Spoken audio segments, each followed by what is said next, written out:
마태복음 6장 14절로 15절 봉독합니다. 너희가 사람의 과실을 용서하면 너희 천부께서도 너희 과실을 용서하시려니와 너희가 사람의 과실을 용서하지 아니하면 너희 아버지께서도 너희 과실을 용서하지 아니하시리라. 아멘. 말씀 위에서 기도합니다. 하나님 아버지 감사합니다. 이 시간 아버지께서만 홀로 높임과 존귀와 영광을 받으시옵소서. 주를 불쌍히 여기시고 긍휼히 여기시사 성령님 이 시간 친히 말씀하여 주시옵소서. 아버지 앞에 모든 것 감사하며 맡기며 우리 주 예수 그리스도의 이름으로 간절히 기도합니다. 아멘. 이 세상 살면서 가장 중요한 것은 예수님 믿고 구원받는 일이에요. 이 세상에 사람으로 태어난 이상 구원받는 것보다 더 중요한 건 없어요. 가장 중요한 것은 구원이에요. 천국 가는 거예요. 근데 많은 사람들이 오늘 본문의 말씀을 알고는 있지만은 자기 삶 속에 적용하는 경우가 극히 드물어요. 비슷한 말씀을 다시 보면은 마가복음 11장 25절 서서 기도할 때 아무에게나 혐의가 있거든 용서하라. 그리하여야 하늘에 계신 너희 아버지도 너희 허물을 사하여 주시리라 하셨더라. 이 얘기는 용서라는 것은 하나님의 명령이에요. 하나님의 뜻이에요. 근데 용서 안 하면 하나님도 우리를 용서 안 해주시겠다는 그런 의미예요. 누가복음 6장 37절에도 용서하라. 그리하면 너희가 용서를 받을 것이야. 용서하라고 계속 말씀하고 있어요. 마태복음 7장 21절에도 예수님이 말씀하시기를 나더러 주여 주여 하는 자마다 천국에 다 못 들어가 오직 하늘에 계신 내 아버지의 뜻을 행하는 자라야 들어가. 여기서 하나님의 뜻, 예수님의 뜻, 요한복음 13장 34절 새 계명을 A new commandment라고 그랬어요. 명령이에요. 새로운 명령. 새로운 명령을 너희에게 주노니 서로 사랑하라. 어떻게 사랑하라? 내가 너희를 사랑한 것 같이 너희도 서로 사랑하라. 이게 주님의 신약 시대의 예수님의 명령이에요. 새로운 명령이에요. 똑같이 요한복음 15장 12절에도 내 계명은 곧 내가 너희를 사랑한 것 같이 너희도 서로 사랑하라는 거야. 어려운 거 하나도 없죠. 근데 하나님의 계명이라고 이렇게 우리가 지식으로 머리에 담고 있으면서도 이것을 삶에 적용하면서 사는 사람들은 많잖아요. 실컷 기도하다가도 조금만 자기한테 약 오르는 일이 생기고 안색이 변하면서 살게 되는 거를 그런 경우를 곳곳 보는데 하나님의 말씀 따로 있고 크리스찬이라고 하는데도 불구하고 말씀과 분리되어 있는 것을 우리가 볼 수가 있어요. 베드로전서 4장 7절에서 8절 만물의 마지막이 가까웠으니 그러므로 너희는 정신을 차리라 그랬어요. 세상에 빠져서 혼미한 가운데서 술 취한 것 같이 있다가 정신을 차리고 기도에 깨어 있으라. 그러니까 뭘 기도해야 할지를 정신 차리고 깨어 있으라는 거예요. 무엇보다도 열심으로 서로 사랑하라 얘기를 하고 있어요. 마지막 때. 그러면서 사랑의 역할이 무엇이냐? 펑션이 사랑은 허다한 죄를 덮느니라. 사랑은 죄를 덮어주는 거예요. 기독교의 핵심은 뭐예요? 십자가예요. 그렇죠? 예수님 십자가. 내 십자가가 한 일은 뭐예요? 사랑인데 사랑은 용서예요. 예수님이 우리 대신 그 엄청난 말할 수 없는 그 아픔, 그 죽음에 이르기까지 곤욕을 치르면서 우리의 죄값을 치러주시고 용서해 주셨어요. 하나님의 한 분밖에 없는 그 아들이 우리 모든 인류를 위해서 그 하나님의 벌을 대신 받으시고 하나님이 그 아들의 피로 인하여 그걸 대속이라고 그러죠. 대신 갚아주는 것. 우리는 다 용서받은 죄인들이에요. 그렇죠? 용서받았기 때문에 우리도 용서하라는 것이 하나님의 명령이에요. 사랑은 I love you 하고 선물 주는 게 아니라 용서해 주는 거예요. 디모데전서 6장 12절 지난주 이번 말씀을 준비하면서 이 말씀이 새롭게 저한테 들어왔어요.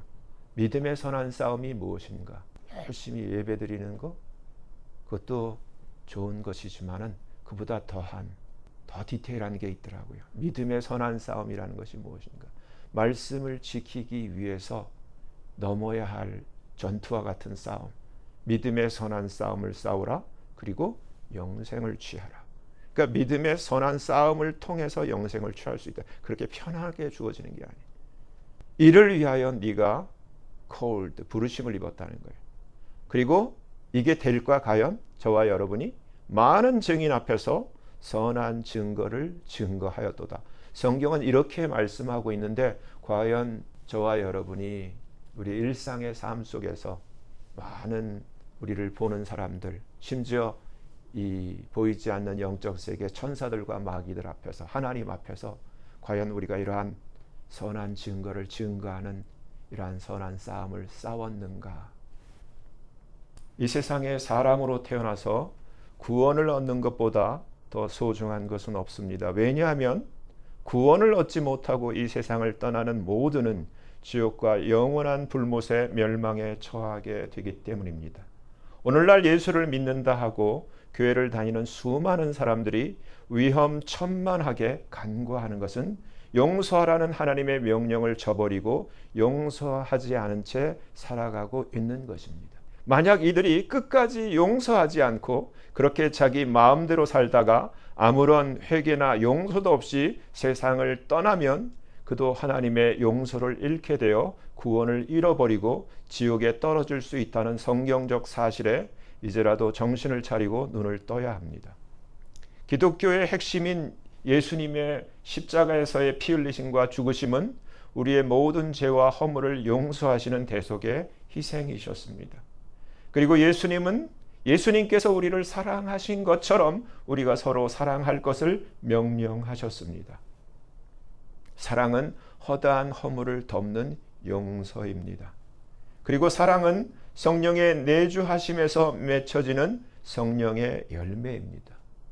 사랑은 성경이 말하는 이 아가페 사랑, 이 체리리 영어로는 이 사랑은 인간적인 어떤 장점으로서 할 수 있는 사랑이 아니라 반드시 예수님 믿고 거듭나서 성령이 임해 그 성령의 첫 열매인 사랑으로서 작동되는 바로 그 사랑을 얘기하는 거예요.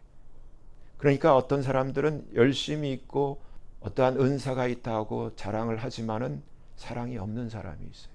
자기는 자랑할 수 있지만 그 얘기는 그 사람 안에는 성령이 없다는 얘기예요. 사희화오자양 충원절, 성령의 열매잖아요. 첫째가 사랑이에요. 근데 오늘날 교회가 사랑이 없어. 은사는 많이 받았다고 하는데 별거 다 하잖아요. 근데 사랑이 없어. 문제가 있잖아요. 많은 사람들이 교회를 다니면서 지식을 구하고 은사들을 구하지만 가장 귀한 보배로운 영원히 폐하여지지 않는 성령의 은사인 사랑은 별로 귀중히 여기지 않습니다. 특히 마지막 말세의 현상의 뚜렷한 특징이 디모데후서 3장 1절로 5절에 기록되어 있는 바 내가 이것을 알라. 말세에 한국말 성경에는 고통하는 때라고 되어 있는데 영어로 보면 perilous, 위험한 때가 이른다. 그러니까 제가 봐도 너무 위험해요. 근데 사람들이 위험하다는 사실을 모르고 그래서 고통하는 때가 적당하게 어울리기 때문에 이렇게 번역해놨는지 모르지만 위험한 때, 구원을 잃어버릴 수도 있는 그런 때가 이른다는 거예요. 사람들은 자기를 사랑하며 돈을 사랑하며 자긍하고 교만하고 회방하며 부모를 거역하며 감사치 아니하며 거룩하지 아니하며 무정하고 원통함을 풀지 아니하며 참소하며 절제하지 못하며 사나우며 선한 것을 좋아하지 아니하며 배반하여 팔며 조급하고 자고하며 쾌락을 사랑하기를 하나님 사랑하는 것보다 더하며 경건의 모양은 있으나 경건의 능력은 부인하는 자니 이 같은 자들에게서 내가 돌아서라. 근데 여기서 경건, godliness라고 되어 있어요. godliness, 하나님을 닮은 꼴이라는 거예요. 이 경건의 능력은 부인하는 자는 하나님 닮은 듯한 모양은 있지만 하나님 닮은 능력의 본질인 사랑은 없다는 거예요. 하나님은 사랑이세요. 그렇죠? 근데 우리가 하나님 닮은 godliness, 한국말로 경건이라고 되어 있는데 경건한 척은 하지만은 따져보면은 그 안에 사랑은 없는, 오늘날 신사도 번영 신학 그 모두가 망한 그 이유가 바로 본질인 핵심인 사랑이 빠져있기 때문이에요. 비참하게 망해요. 지금은 정말 마지막 종말의 때입니다. 그러기에 이 말씀대로 기독교계 스스로가 이때가 마지막 때인 것을 증거하고 있습니다.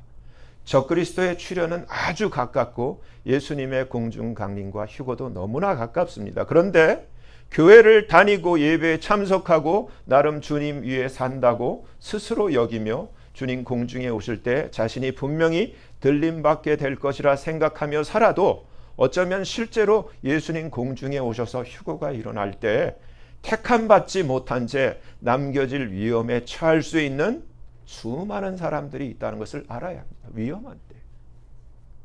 근데 전혀 눈치도 못 채고 위험한 가운데 그냥 대책 없이 살아. 그냥 교회만 다니면 되는 줄 알아.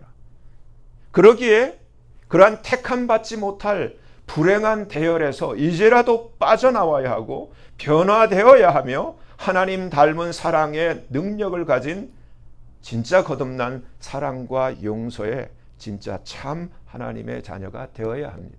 진짜가 되어야 한다는 거예요. 진짜가.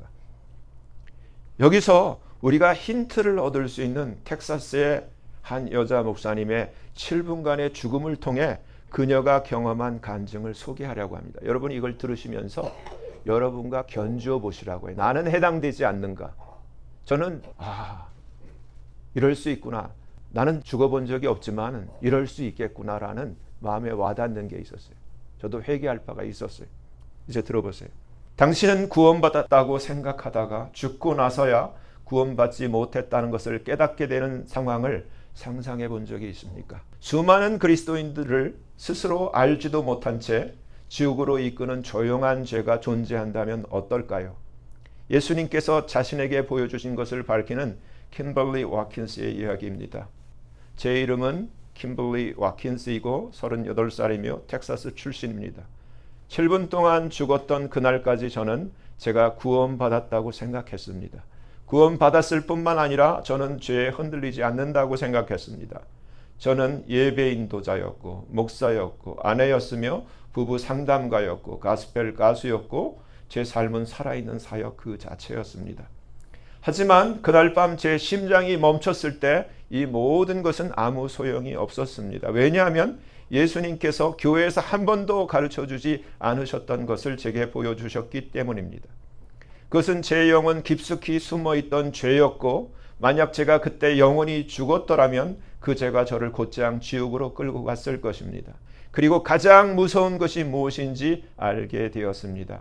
그 죄는 간음이 아니었습니다. 우상 숭배도 아니었고 마술도 아니었습니다. 훨씬 더 미묘하면서도 훨씬 더 치명적인 것이었습니다. 모든 것은 평범한 밤에 시작되었습니다. 저는 막 교회 예배 연습을 마치고 돌아왔습니다. 저녁을 준비하고 아이들을 재운 뒤 샤워를 하러 갔습니다. 따뜻한 물이 쏟아지는 동안 저는 가슴에 날카로운 통증을 느꼈습니다.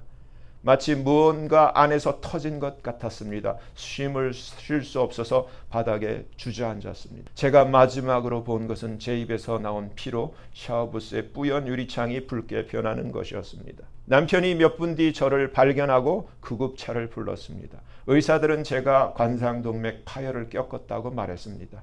제 심장은 7분 동안 멈춰 있었습니다. 하지만 그 시간 동안 제 영혼은 다른 곳에 있었습니다. 제가 하나님에 대해 안다고 생각했던 모든 것이 순식간에 산산조각나는 곳이었습니다. 그 욕조에서 마지막으로 눈을 감았을 때 저는 병원에서 깨어날 것이라고 생각했습니다. 하지만 그런 일은 일어나지 않았습니다. 그 다음에는 침묵이 찾아왔습니다. 수많은 모래처럼 저를 짓누르는 살아있는 침묵이었습니다. 소리도 빛도 없었습니다. 하지만 저는 모든 것을 느낄 수 있었습니다. 그것은 마치 시간과 영원 사이의 공간에 떠 있는 것 같았습니다. 저는 그곳이 천국인지 아니면 지옥의 시작인지 알 수 없었습니다. 그때 제 이름을 부르는 소리가 들렸습니다. 킴벌리. 하지만 부드러운 부름이 아니었습니다. 제 영혼을 꿰뚫는 천둥 같았습니다. 그 소리는 무게, 영광, 절대적인 진리를 담고 있었습니다. 그 소리를 듣는 것만으로도 제 영혼의 다리가 풀렸습니다. 저의 영혼은 무릎을 꿇었습니다. 예수님의 목소리에 담긴 권위는 저항할 수 없었습니다. 그분이 제 앞에 나타나셨고 제가 처음으로 생각한 것은 이분은 교회 그림에서 보던 예수님이 아니시다였습니다. 그분은 절대적 거룩함과 순수함이셨습니다. 그분은 타오르는 빛이셨습니다. 그분은 저를 꿰뚫어 보셨습니다. 숨을 곳이 없었습니다. 그분이 말씀하셨습니다. 너는 매일 나를 주님이라 불렀다. 하지만 내 마음속에 미움을 마치 권리처럼 품고 살고 있었다. 그 순간 제 삶이 영화처럼 화면이 제 앞에 펼쳐지며 스쳐 지나갔습니다. 저는 눈물을 흘리며 예배를 인도했지만 속으로는 독을 품고 있었던 모든 순간들을 보았습니다. 저는 소셜미디어에 성경 구절을 올리면서도 뒤로는 카롤 잼에 대해 험담했던 순간들을 보았습니다. 저는 주일에 시어머니를 껴안았지만 월요일에는 마음속으로 그분을 저주했던 순간을 보았습니다. 하지만 그 다음 찾아온 것이 진짜 충격이었습니다. 예수님께서 손을 내미시자 수많은 사람들이 제 앞에 나타났습니다. 수많은 찬송가를 부르는 사람들, 설교하는 목사들, 세계를 여행하는 선교사들, 기도 모임을 조직하는 여성들, 영적 수련회에 참여하는 청년들 모두가 구원받은 것처럼 보였습니다. 모두가 그리스도인처럼 행동했습니다. 하지만 모두가 곧장 영원한 망각 속으로 떨어지고 있었습니다. 저는 소리쳤습니다. 주님, 하지만 이들은 당신의 자녀들입니다. 그러자 예수님께서 너무나 날카로운 목소리로 대답하셨고 그 주변 환경 자체가 흔들렸습니다. 그들은 결코 용서하지 않았다. 제 앞에 펼쳐진 광경은 잊을 수가 없었습니다. 수백만 명의 그리스도인들이 끝없는 어둠 속으로 한 명씩 한 명씩 떨어지고 있었습니다. 가장 절망적인 것은 그들이 무슨 일이 일어나는지 모르고 있는 것처럼 보였다는 것입니다. 그들은 찬양하고 있었습니다. 그들은 설교하고 있었습니다. 그들은 기도하고 있었습니다. 미소 짓고 있었습니다. 그런데도 그들은 지옥으로 떨어지고 있었습니다. 간음 때문이 아니었습니다. 이단 때문이 아니었습니다. 믿음을 거부해서가 아니었습니다. 그들은 인간의 눈에는 보이지 않았지만 영원한 심판자의 눈에는 보이는 것 때문에 떨어지고 있었습니다. 바로 용서하지 않음 때문이었습니다. 그리고 예수님은 가면 뒤에 숨겨진 것을 제게 보여주셨습니다. 학대했던 전 남편을 절대 용서하지 않는 중보 기도자, 유산 때문에 형제를 미워한 유명한 전도자, 설교단에서 미소 짓지만 자신의 결혼 생활을 망친 여자를 향한 원한을 품고 있던 목사, 그들은 모두 구원받았다고 생각했지만 모두 영적으로 죽어 있었습니다. 예수님께서 말씀하셨습니다. 그들은 입술로는 나를 존경하지만 그들의 마음은 판단, 교만 그리고 상처로 가득 차 있다. 그 순간 저는 제 안에서 무언가 타오르는 것을 느꼈습니다. 그것은 지옥에 대한 두려움이 아니라 수치심이었습니다. 왜냐하면 제가 깨달았기 때문입니다. 저도 그들 중 하나였습니다. 저는 그 무리 속에서 제 얼굴을 보았습니다. 찬양하고 봉사하고 가르치고 있었습니다. 하지만 몇 년 전 저를 공개적으로 모욕하던 카롤라 자매에 대한 미움을 품고 있었습니다. 아무 설명 없이 제 사역을 중단시킨 제임스 목사를 경멸했습니다. 우리 가족의 사업을 빼앗은 제 친동생에 대한 조용한 독을 품고 있었습니다. 그때 예수님께서 저를 바라보셨습니다. 분노가 아니었습니다. 정죄도 아니었습니다. 무한한 슬픔이었습니다. 너는 내 은혜를 받고 싶어 하면서 다른 사람들에게는 은혜를 거부하느냐? 너는 자비를 원하면서 자비를 베풀기는 거부하는구나. 그 말씀의 고통은 제가 상상할 수 있는 어떤 지옥보다도 컸습니다. 마치 제 심장이 우주에 노출된 것 같았습니다. 저는 저를 정당화하려고 노력했습니다. 고통과 배신, 받은 상처에 대해 말하려고 했습니다. 하지만 예수님께서 제 속을 완전히 무너뜨리는 말씀을 하셨습니다. 너는 정의를 원한 것이 아니었다.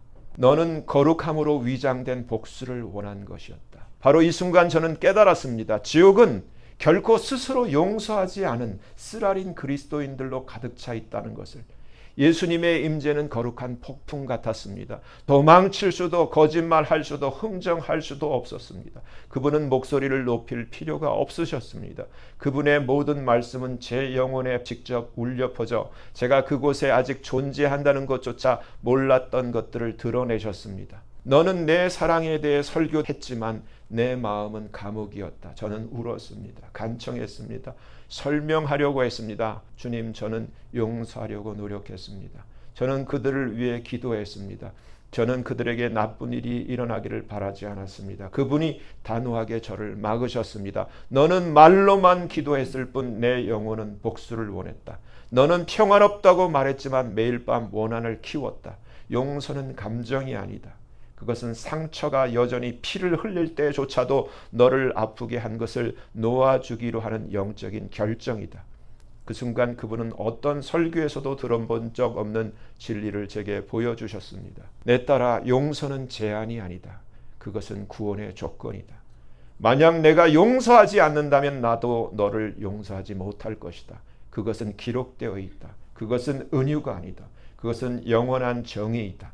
그 구절이 불처럼 제 앞에 빛났습니다. 너희가 사람의 잘못을 용서하지 아니하면 너희 아버지께서 너희 잘못을 용서하지 아니하시리라. 마태복음 6장 15절. 저는 떨었습니다. 제 발이 공중에 떠 있는 것 같았습니다. 제 마음은 자비를 외쳤습니다. 그때 예수님은 제게 과거의 장면들을 보여주셨습니다. 제가 제단 위에서 무조건적인 사랑에 대해 이야기하면서도 가족 모임에서 제 여동생을 비밀리에 피했던 모습, 교회 예배에서 눈물을 흘리면서도 저를 배신했던 그 자매가 직장을 잃었다는 것을 알고 조용히 기뻐했던 모습, 제가 모든 것을 주님께 드립니다라고 노래하면서도 고통의 트로피처럼 미움을 숨겼던 모습, 예수님께서 제 영혼을 꿰뚫는 질문으로 저를 바라보셨습니다. 만약 네가 다른 사람들을 심판한 것처럼 너를 심판했다면 너는 지금 어디에 있겠느냐? 침묵이 흘렀습니다. 저는 무너졌습니다. 더 이상 방어할 것도 변명할 것도 저를 보호할 신학도 없었습니다. 오직 분명하고 영원한 진리만 있었습니다. 저는 그리스도인처럼 살았지만 바리새인처럼 살았습니다. 그리고 그 순간 예수님은 제게 훨씬 더 파괴적인 것을 보여주셨습니다. 저는 제가 모든 것을 보았다고 생각했습니다. 하지만 예수님께서 그 다음 제게 보여주신 것은 어떤 영혼도 볼 준비가 되어 있지 않은 것이었습니다. 그분은 손을 내밀어 살아있는 빛으로 만들어진 것처럼 보이는 영적인 책을 제 앞에 펼치셨습니다. 저는 즉시 알았습니다. 그것은 생명책이었습니다. 저는 그 안에 많은 이름들을 보았습니다. 하지만 제 영혼까지 소름 끼치게 하는 것을 보았습니다. 이름들이 지워지고 있었습니다. 각각의 이름 주에 강한 빛이 있었지만 갑자기 그 빛이 꺼지고 그 이름들이 바람 속에서 연기처럼 사라졌습니다. 그리고 저는 아무도 설명해 주지 않았는데도 알 수 있었습니다. 이들은 구원받은 것처럼 살았지만 미움, 원한, 그리고 용서하지 않음으로 가득 찬 채 죽은 사람들이었습니다. 그들은 교회 회원 명단에 있었습니다. 설교단에 있었습니다. 기독교 컨퍼런스 안에 있었습니다. 예배 그룹에 있었습니다. 하지만 더 이상 생명책에는 그 이름이 없었습니다. 그들은 내 이름으로 모든 것을 행했다. 예수님께서 말씀하셨습니다. 하지만 그들은 나를 닮기를 거부했다. 그리고 그분은 제 영적인 존재에서 들어본 가장 무서운 문장을 말씀하셨습니다. 지옥은 무신론자로 가득 찬 곳이 아니다.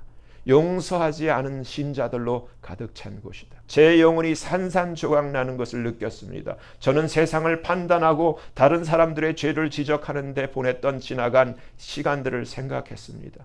제 마음이 해결되지 않은 상처들의 무덤인 동안에 저는 제 가장 친한 친구가 저를 배신했을 때를 기억했습니다. 저는 웃으며 괜찮아라고 말했지만 속으로는 그녀의 삶이 무너지기를 바랬습니다. 저는 그 목사가 저를 사람들 앞에서 모욕했을 때를 기억했습니다. 저는 그에게 잊었다고 말했지만 속으로는 하나님께서 그를 제단에서 끌어내시기를 기도했습니다. 그리고 예수님은 제게 보여주셨습니다. 이 상처들로 인해 제 영혼에 보이지 않는 사슬이 어떻게 얽혀 매여 있는지를 보여주셨습니다. 모든 분노, 모든 해결되지 않은 모욕, 모든 상처, 이 모든 것들은 여전히 살아 있었습니다. 그리고 그것들은 저를 영적으로 죽이고 있었습니다. 그분이 말씀하셨습니다. 내가 베풀기를 거부하는 용서는 내가 받기를 거부하는 용서와 같다. 그 순간 저는 깨달았습니다. 저는 희생자가 아니었습니다. 저는 교도가 아니었습니다. 그리고 제가 다른 사람들을 위해 지은 감옥은 저를 천국에서 분리시키는 것과 같았습니다. 예수님은 저를 낭떠러지 위에 다리처럼 좁은 길로 인도하셨습니다. 제 왼쪽은 천국이 있었습니다. 제 영혼이 목마른 자처럼 갈망할 만큼 강렬한 영광이었습니다. 오른쪽에는 지옥이 있었습니다. 불도 불꽃도 아니었습니다. 절대적인 공허함이었습니다. 하나님과의 영원한 단절이었습니다. 그리고 저는 보았습니다. 수천 명의 그리스도인들이 떨어지고 있었습니다. 매분마다 그들은 소리치고 울고 주님 주님이라고 소리쳤습니다. 하지만 너무 늦었습니다. 그들은 주님의 은혜가 자신들에게 충분합니다라고 노래했지만 자신을 해친 사람들에게는 그 똑같은 은혜를 거부했습니다. 한 남자가 저를 지나갔습니다. 저는 그를 알아보았습니다. 그는 TV에 나오는 유명한 목사였습니다. 그는 기적에 대해 설교하고 수천 명의 팔로워를 가졌습니다. 하지만 그의 눈은 사랑이 없었습니다. 예수님은 제게 보여주셨습니다. 그는 어린 시절 자신을 버린 아버지를 용서하지 않고 죽었다. 한 여자가 바로 뒤를 이어 떨어졌습니다. 그녀는 선교사였습니다. 부족들을 전도하고 학교를 세우고 고아들을 돌보았습니다. 하지만 그녀는 유산 문제로 자신을 배신한 여동생에 대한 미움을 품고 있었습니다. 그들은 내 이름으로 놀라운 일들을 행했다. 예수께서 말씀하셨습니다. 하지만 그들은 결코 자신의 마음을 완전히 내게 넘겨주지 않았다. 지옥은 살인자와 마법사들만을 위한 곳이 아니다. 그분은 계속 말씀하셨습니다. 그곳은 또한 자신이 얼마나 용서받았는지 알면서도 용서하기를 거부하는 사람들을 위한 곳이다. 저는 육체적인 것이 아닌 영적인 차가움을 느꼈습니다. 수백만 명의 사람들이 불완전한 구원을 믿고 있다는 느낌이었습니다. 겉모습뿐인 구원, 종교적인 구원, 선행에 의한 구원이었습니다. 마음의 변화가 없는 구원이었습니다. 그리고 그분이 저를 가리켰습니다. 김벌리, 만약 내 삶이 그 욕조에서 끝났더라면 너는 지금 그들과 함께 있을 것이다. 제 영혼은 절망에 빠졌습니다. 저는 소리치고 달아나고 제가 잘못한 모든 것을 지우고 싶었습니다. 하지만 그곳에는 더 이상 시간이 존재하지 않았습니다. 더 이상 그 다음이 존재하지 않았습니다. 오직 진리만 있었습니다. 그리고 그곳에서 저는 깨달았습니다. 우리를 천국에서 멀어지게 하는 것은 큰 죄가 아닙니다. 우리가 놓아주기를 거부하는 작은 독입니다. 가족과의 상처, 오래된 원한, 트로피처럼 우리가 키우는 복수, 미움에 대한 변명으로 사용하는 상처들, 예수께서 말씀하셨습니다. 천국은 깨끗한 마음을 위한 곳이다. 그리고 그 깨끗함은 용서에서 시작된다. 저는 제 자신의 쓰라림의 무게에 짓눌려 영혼 앞에 서 있었습니다. 그리고 그때 예수님께서 단호하지만 자비로운 목소리로 제게 물으셨습니다. 다시 돌아가고 싶으냐? 그 즉시 제 영혼이 신음했습니다. 네, 주님. 하지만 같은 모습으로 돌아가고 싶지 않습니다. 그분이 가까이 다가오셨습니다. 그분 주변의 영광이 너무 커져서 제 영혼이 녹아내릴 것 같았습니다. 그리고 간단한 몸짓으로 그분은 제 존재의 중심을 만지셨습니다. 손으로 만지신 것이 아니라 진리 그 자체로였습니다. 그분의 손길을 통해 저는 용서하기로 선택할 수 있었지만 원하지 않았던 모든 순간들을 보았습니다. 저는 배신에 대해 용서를 구하는 제 친구 레지나를 보았습니다. 저는 겉으로는 웃었지만 속으로는 경멸을 유지했습니다. 저는 시아버지가 가족 앞에서 저를 모욕했을 때를 보았습니다. 저는 용서했다고 말했지만 비밀리에 그분이 병들기를 바랬습니다. 저는 제 여동생이 한 번의 기회를 달라고 했을 때를 보았습니다. 저는 하나님을 핑계로 거리를 두었습니다. 그리고 예수님께서 제게 말씀하셨습니다. 너는 정의를 위해 싸운 것이 아니었다. 너는 내 교만을 키우고 있었다. 그리고 교만은 모든 쓰라림의 아버지다. 저는 한 번도 해본 적 없는 방식으로 울기 시작했습니다. 육체적인 눈물이 아니라 영혼의 눈물이었습니다. 마치 제가 영적으로 쌓아올린 모든 것이 순식간에 무너지는 것 같았습니다. 하지만 주님, 저는 어떻게 용서해야 할지 모르겠어요. 어떤 상처는 너무 깊어서요. 바로 그때 예수님께서 제 존재의 가장 중요한 말씀 중 하나를 말씀하셨습니다. 내가 용서받은 것처럼 용서해라. 은혜로. 너는 먼저 느끼지 않는다. 너는 결정한다. 너는 놓아준다. 그리고 나서 내가 치유한다. 그분은 제가 예가 될 수 있는 이미지들을 보여주셨습니다. 아들을 죽인 남자를 안아주는 아버지, 병원에서 남편의 불륜녀를 돌보는 아내, 자신에 대한 거짓말을 퍼뜨려 평판을 망친 남자의 가족을 재정적으로 돕는 목사. 그들은 인간의 힘으로 이것을 하지 않았다. 예수님께서 설명하셨습니다. 그들은 나를 통해 사랑하도록 허락했다. 그 순간 저는 깨달았습니다. 용서는 자연적인 것이 아닙니다. 초자연적인 것입니다. 그것은 당신 안에 모든 것이 붙잡으려 할 때조차도 당신이 놓아주기로 선택할 때 시작되는 기적입니다. 그리고 예수님께서 제게 말씀하셨습니다. 너는 돌아갈 것이다. 그리고 내 백성에게 경고할 것이다. 왜냐하면 수많은 이들이 천국에 간다고 생각하지만 곧바로 멸망으로 가고 있기 때문이다. 그리고 이들은 자신들이 은밀히 품고 있는 이 모든 것들을 죄라고 여기지도 않고 있기 때문이다. 바로 용서하지 않음 때문이다. 예수님의 임재가 멀어지기 시작했지만 그분의 목소리는 제 영혼에 깊이 새겨지는 것처럼 뚜렷이 남아 있었습니다. 너는 그들에게 전해야 한다. 그분은 반복하셨습니다. 내 교회에게 많은 이들이 영원한 삶을 잃고 있다고 전해라. 깨끗이 하기를 거부하는 더러운 마음 때문에. 그리고 그분은 제게 환상을 주셨습니다. 저는 영적인 시계를 보았습니다. 시계의 바늘은 매우 빠르게 움직였고 매 초는 이전보다 더 빨랐습니다. 매 시간이 지날 때마다 수천 명의 그리스도인들이 영원히 정죄받고 있었습니다. 믿음을 거부해서가 아니라 불완전한 믿음을 살았기 때문이었습니다. 노래하지만 치유하지 않는 믿음, 설교하지만 용서하지 않는 믿음, 금식하지만 모욕을 놓아주지 않는 믿음. 저는 활기찬 사역을 하는 전체 교회들을 보았습니다. 하지만 교인들은 오래된 상처, 의견으로 위장된 분노, 그리고 분열로 세례받은 원한 속에 갇혀 있었습니다. 예수님께서 제게 충격을 주는 말씀을 하셨습니다. 그들은 용서만이 치유할 수 있는 것을 시간이 치유할 것이라고 생각한다. 하지만 시간은 단지 숨길 뿐이다. 용서가 치유하고 자유롭게 한다. 그분은 제게 보이지 않는 사슬에 매여 있는 수많은 사람들을 보여주셨습니다. 어떤 이들은 자신을 배신한 사람들의 사진을 들고 있었습니다.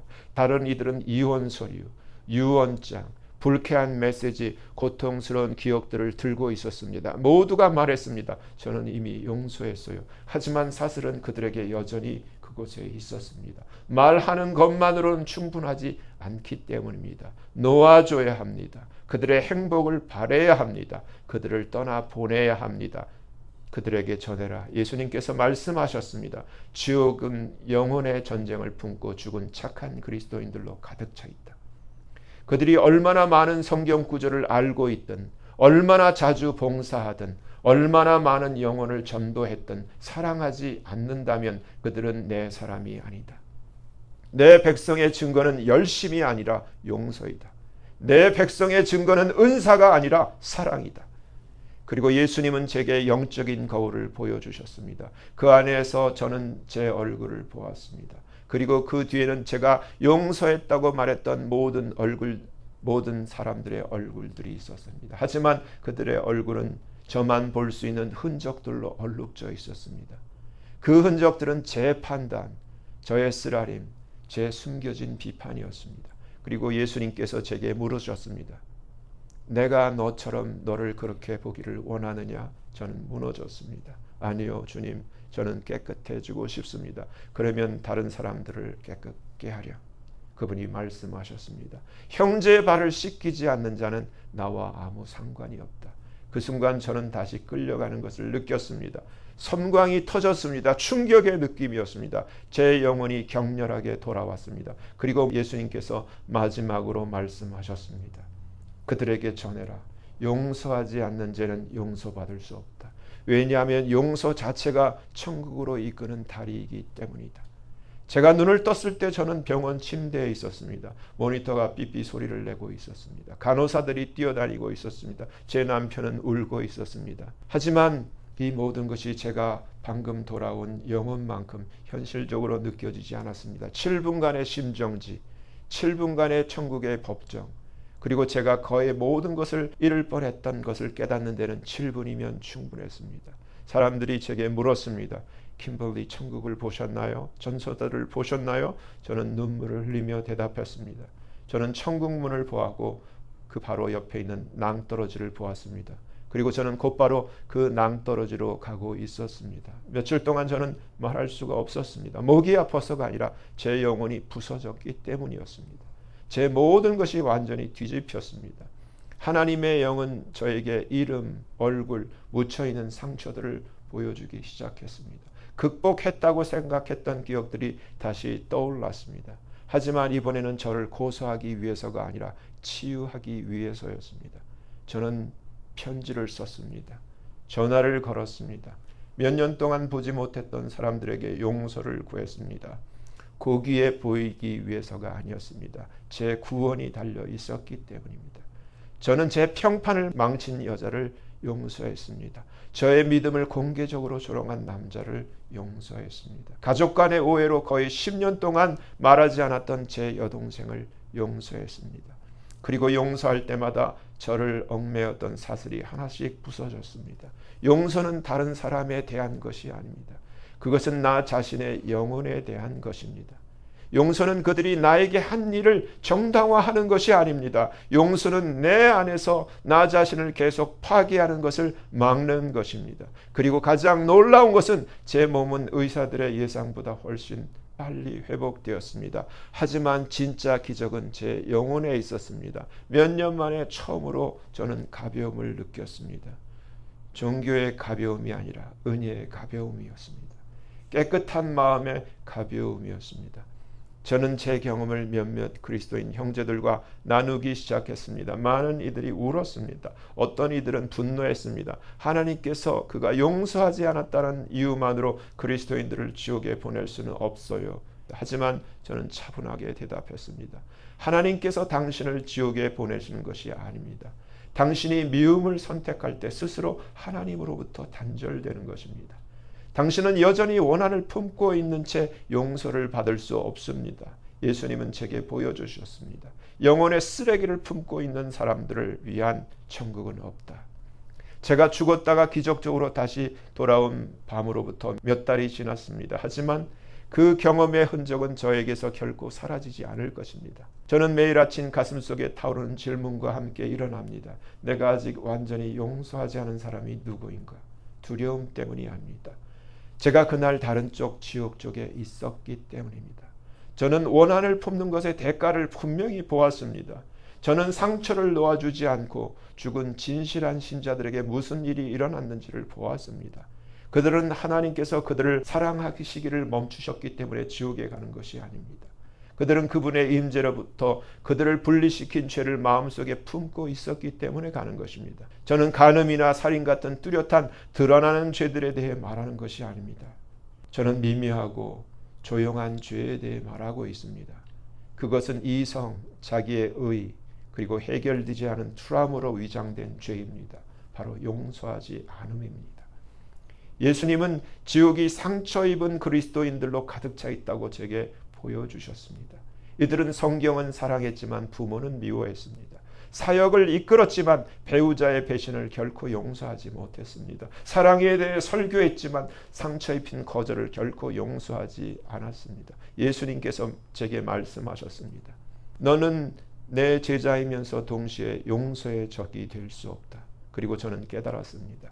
그리스도인이 된다는 것은 제단에 서서 손을 들고 아름답게 노래하는 것이 아닙니다. 그것은 고통스러울 때라도 사랑하는 것입니다. 영원히 복수를 외칠 때 놓아주는 것입니다.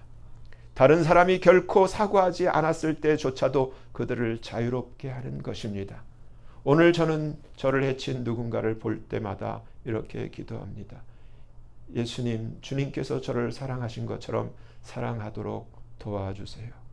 주님께서 저에게 베푸신 은혜로 용서하도록 도와주세요.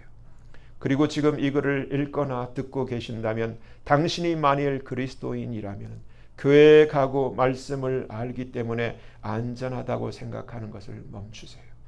당신의 마음을 보세요. 스스로를 속이지 마세요. 용서하지 않는 죄는 용서받을 수 없습니다. 왜냐하면 그것이 하나님의 용서가 당신에게 들어오는 것을 막기 때문입니다. 당신은 용서하기를 거부함으로써 모든 것을 이룰 수 있습니다.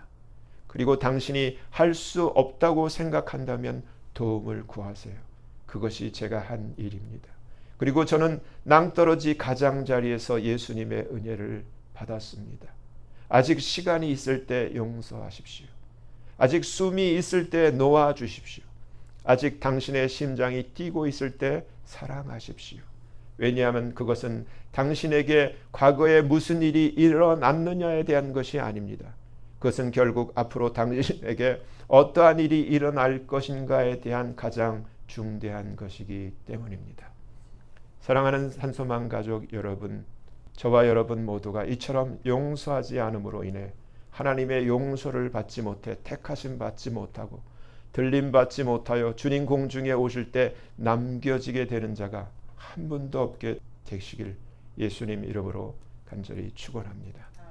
기도합니다. 하나님 아버지 감사합니다. 오늘 말씀을 통하여 우리가 다른 사람의 과실을 용서하지 않으면 우리도 하나님의 용서를 받지 못하게 되는 것과 예수님 믿고 하나님의 자녀된 증거가 지식이나 은사에 있지 않고 예수님 진실로 믿을 때 내주하신 성령의 열매인 사랑에 있다는 사실과 그 사랑이 곧 용서의 능력인 것을 알게 되었습니다.